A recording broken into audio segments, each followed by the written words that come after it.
Bonjour, mon nom à moi c'est Audrey Gartin, artiste peintre et éducatrice spécialisée. Si aujourd'hui tu regardes cette vidéo-là, c'est probablement en fait parce que tu es aussi devant mes œuvres.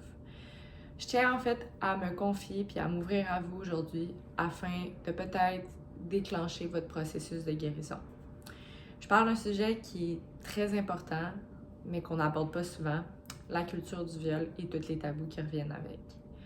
Quand on pense à une agression sexuelle ou à un viol, souvent on va penser aux grandes histoires de la jeune femme qui court, qui fait un jogging et qui se fait toaster dessus et violée par un inconnu. Sauf que plus souvent qu'autrement, en réalité, c'est des gens qu'on connaît, c'est des gestes subtils.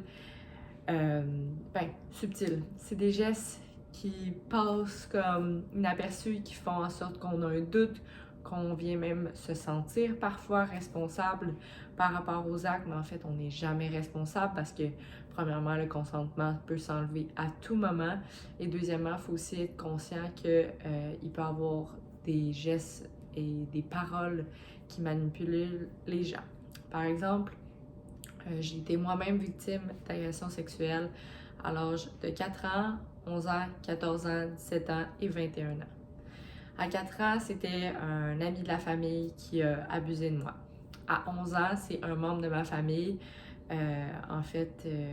quelqu'un qui était un peu plus âgé que moi, qui me manipulait avec des jeux pour tranquillement amener ça vers justement un viol complet et ça s'est étalé sur plus d'1 an. À 14 ans, c'était un soi-disant ami qui est rentré dans ma chambre et qui a aussi une fois de plus abusé de moi. À 17 ans, c'était un vieil homme dans un party de famille qui m'a pris dans un coin et qui me fait des attouchements. Puis finalement, à 21 ans, c'était un one night qui s'est viré un peu en cauchemar. Comme je le dis, ton consentement, tu peux l'enlever à tout moment. Cette soirée-là, je n'avais pas consenti à une relation sans protection, de 1, de 2. 3 fois durant la nuit, je me suis fait réveiller alors qu'il était en train de me pénétrer sans qu'il y ait mon consentement, dont une fois où je fus sodomisée, donc tout ça alors que je dormais. Et ce n'est pas ma faute. Alors, le consentement, c'est quelque chose qui est comme un peu compliqué parfois, on dirait pour certaines personnes à comprendre parce qu'on va avoir dans la société tendance à penser que parce que tu as accepté de coucher avec une personne, logiquement tu acceptes tout ce que la personne fait, mais non, en fait, lorsqu'on accepte d'avoir un rapport sexuel avec une personne, on ne consentit pas à tout ce que l'autre veut, puis on peut l'enlever à tout moment. Ça m'est arrivé au cours de mon cheminement, de ma thérapie, alors que je travaillais avec mes agressions sexuelles. J'étais donc très fragile, très vulnérable. Où est-ce que j'avais tenté d'avoir une relation sexuelle avec le copain que j'avais à ce moment-là. Puis pendant l'acte, je me suis mis à faire une crise de panique et à pas bien me sentir. Et je lui ai demandé d'arrêter, ce qu'il a fait.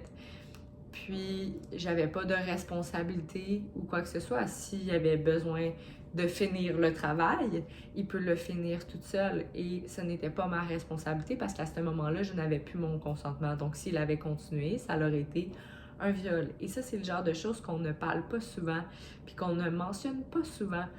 Puis pourtant, qui est ô combien important. Moi, je me rappelle encore le matin où, quand je me suis levée du viol de mes 21 ans, où est-ce que je pleurais, je me sentais mal. J'étais stressée, premièrement, parce que justement, il n'y avait pas de protection et tout. Mais je me sentais honteuse, coupable, dégueulasse et j'avais tous ces ressentiments-là qui étaient en fait très normaux, mais si on avait pris le temps de nous enseigner c'était quoi le consentement puis qu'on nous éduquait plus par rapport à ça, j'aurais peut-être été chercher de l'aide beaucoup plus tôt. Donc aujourd'hui, je me suis confiée à toi, je me suis ouverte à toi afin de t'inviter à venir partager dans ce cahier-là, toi, qu'est-ce que tu as vécu. Le premier pas vers la guérison, c'est de reconnaître qu'on a été victime d'une agression pour ensuite de ça entamer des démarches qui peuvent nous aider et nous soulager parce que c'est possible. Je vis maintenant une sexualité saine depuis 1 an et demi où est-ce que je n'ai plus de problème, où est-ce que je me sens bien avec mon corps et bien avec moi-même et c'est ce que je te souhaite à toi aussi. Sur ce, passe une belle journée. Merci de m'avoir écouté.